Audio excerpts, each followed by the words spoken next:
You wake up and reach for your phone immediately. You work in a constant state of distraction. You eat while scrolling. You stay up too late. You live in noise, cheap dopamine, and an endless loop of instant gratification. From the outside, it may look normal, because this is how a lot of people live now.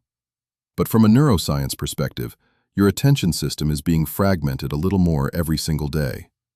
Your brain is not getting real rest, and it is not getting the conditions it needs for deep focus either. That is why you feel tired even when you have not done anything physically intense. That is why it feels harder and harder to concentrate, and that is why motivation seems to disappear for no clear reason. There is a different way to live and work, a more scientific way, a way that respects the natural rhythms of the brain instead of constantly fighting against them. A way that can help you get more done in one morning than you used to get done in an entire day. A way that can make clarity, creativity, and willpower feel more natural instead of something you have to force. But here is the important part. This kind of change does not come from one dramatic transformation.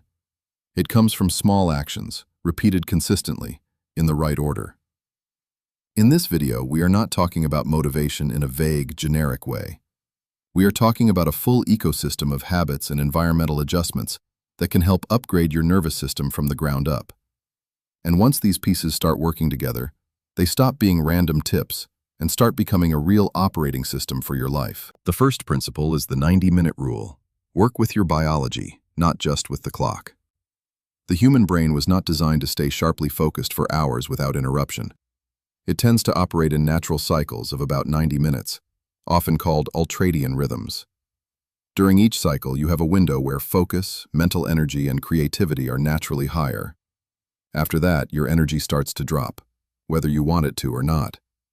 When you ignore that decline and keep pushing, you do not become more productive. You usually become slower, foggier, and more emotionally drained. So instead of trying to work for 4 or 5 straight hours, start by protecting just one deep 90-minute block each day. Remove distractions, silence notifications, and let your brain work in the conditions it was built for. That one block can become the beginning of a very different relationship with focus. When that focus cycle ends, your brain does not need more stimulation. It needs a shift in state. That is where walking becomes powerful. Walking is not just light exercise. It is one of the easiest ways to activate the brain's default mode network, the state associated with internal processing, idea connection, and unexpected insight. This is often the state where solutions appear after you stop forcing them. Walking also increases blood flow to the brain, reduces stress hormones, and gives your nervous system space to reset. You do not need to turn it into a workout. A slow 10 to 15-minute walk, without headphones and without a screen, is enough. It may feel too simple to matter, but simplicity is often what the brain responds to best.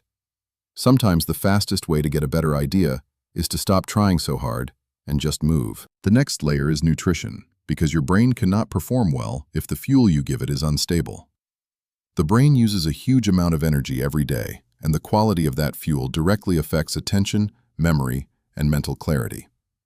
Foods rich in omega-3s, like fatty fish, support the structure of brain cells.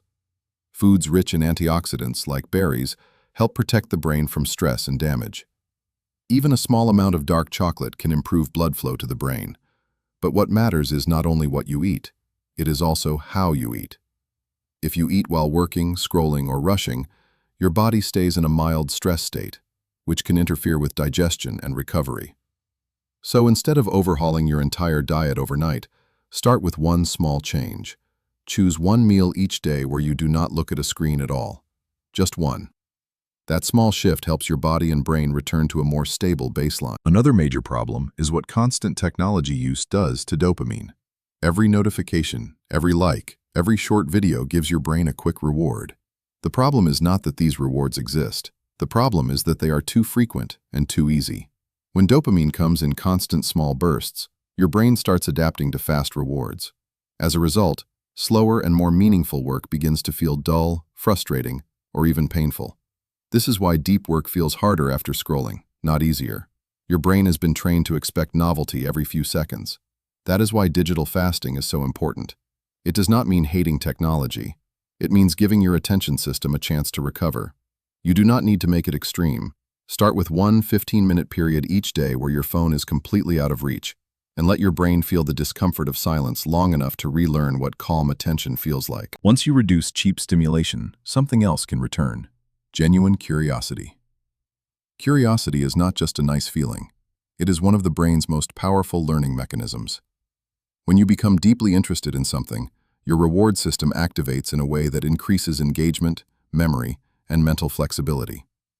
The difference is that curiosity leaves you energized instead of depleted. You do not need to turn it into a huge research project. Just spend a few minutes each day exploring one question that genuinely interests you. It could be something about science, history, art, or even something ordinary that suddenly catches your attention. 5 to 10 minutes is enough. Curiosity reminds the brain that learning is not only about pressure and performance, it can also be about discovery. Cold water is another way to train the nervous system by introducing controlled discomfort. A cold shower feels unpleasant at first, but that discomfort is exactly what makes it useful. When your body is briefly exposed to cold, it triggers a strong physiological response. Your breathing changes, your alertness rises, and your nervous system wakes up fast. But the deeper lesson is not about the water itself. It is about training the brain to experience discomfort without panicking. Over time, this can improve emotional regulation and stress tolerance. You do not have to turn it into an extreme challenge. If you are new to it, just finish your normal shower with 15 to 30 seconds of cool water. That is enough to begin teaching your nervous system that discomfort is not the same thing as danger. And that lesson carries into the rest of your life. Then there is sleep, which is where some of the deepest repair and upgrading of the brain actually happens. Sleep is not just passive rest. It is when the brain clears waste, consolidates memory, stabilizes emotion, and strengthens neural connections. A lot of people try to improve daytime performance with endless hacks, while sabotaging the very process that makes improvement possible. If you do not sleep enough, focus drops, memory weakens, and emotional control becomes harder. You cannot build a strong brain on a weak sleep foundation. Instead of trying to become perfect overnight, make your first change smaller and more realistic. Move your bedtime earlier by 15 minutes and hold that steady. That kind of gradual shift is often much more sustainable than trying to suddenly become someone with flawless sleep habits. Real nervous system change usually begins with consistency, not intensity. Light movement works in a similar way. It is one of the most underrated ways to nourish the brain. Gentle exercise stimulates brain-derived growth factors that support the health, protection, and flexibility of neural connections. That means you do not need exhausting workouts to help your mind. Walking, yoga, stretching, and light cycling can all improve mood, reduce mental fog, and lower stress hormones. What matters most is not intensity. It is regularity, and the fact that your body is moving in a way your nervous system can integrate well. If your schedule is already full, connect movement to moments that already exist. Walk for 5 minutes after a meal. Stretch while waiting for water to boil. Those tiny moments may seem insignificant, but the brain often responds best to small, repeatable signals. At the end of the day, there are 2 powerful ways to clear mental pressure before sleep. The first is writing down a problem you have not solved yet. Instead of forcing an answer while mentally exhausted, describe it clearly on paper and leave it there. This helps your brain understand that the issue has been registered and can continue processing in the background. Many useful insights show up the next morning because of this exact mechanism. The second is what you could call a mental unload. Your brain was not built to hold every unfinished task, half-formed idea, and unresolved worry all at once. When those loops stay open, your mind keeps returning to them, creating subtle but constant tension. Writing them down gives your nervous system permission to stop rehearsing them. It tells the brain that nothing is being forgotten, and that alone can improve sleep quality and morning clarity. Beyond reducing short-term stress, your brain also needs a long-term direction. Without a meaningful future target, dopamine tends to get pulled toward fast, shallow rewards like scrolling and small, meaningless wins. But when you define a larger direction for your life, your reward system begins reorganizing itself around progress instead of distraction. That does not mean writing a perfect 10-year plan. It can be as simple as asking yourself one question: who am I trying to become over the next 1 to 3 years? A clear answer gives your nervous system something to move toward. And when that happens, discipline starts to feel less like force and more like alignment. Meditation supports this process by creating space between stimulus and response. It trains the ability to observe thoughts and emotions without reacting immediately. Even 2 minutes of stillness and breath awareness each day can start building that skill. Over time, that space becomes one of the greatest sources of personal power. When it comes to learning, one of the best ways to turn information into true understanding is to teach it back in simple language. This is the core of the Feynman technique. If you cannot explain something clearly, you probably do not understand it as well as you think you do.